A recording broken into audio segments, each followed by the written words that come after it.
அனைவருக்கும் என் முதற்கண் வணக்கம். மரத்தை வெட்டினோம், புவியை வெப்பமாக்கினோம், நெகிழியை புதைத்தோம், மண்ணின் வளமையை குறைத்தோம், ஓசோனில் ஓட்டையிட்டோம், ஓயவில்லை மண்ணின் மாசோட்டம். எனக்கு கொடுக்கப்பட்ட தலைப்பு சுற்றுச்சூழல். மணிநீரும் மண்ணும் மலையும் மணிநீரல் காடும் உடையது அரண். இக்குறளில் வள்ளுவர் வளமான சுற்றுச்சூழல் மனிதர்களின் போர்க்கவசம் போன்று பாதுகாக்கின்றது என கூறுகிறார். சுற்றுச்சூழல் என்பது காடுகள், மலைகள், ஆறுகள், கடல் போன்ற இயற்கை பரப்புகளை குறிக்கும். ஆனால் சுற்றுப்புற சூழலானது பல காரணங்களால் மாசடைந்து வருகிறது. நோயற்ற வாழ்வே குறைவற்ற செல்வம் என்பது பழமொழியாகும்.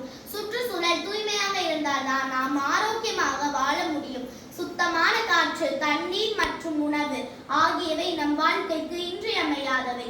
சுற்றுப்புற சூழலை பாதுகாப்பது நம் ஒவ்வொருவரின் முக்கிய கடமையாகும். இயற்கையை நேசிப்போம், மரங்களை நடுவோம், சுற்றுப்புற சூழலை தூய்மையாக வைத்திருப்போம் என்று கூறி விடைபெறுகிறேன்.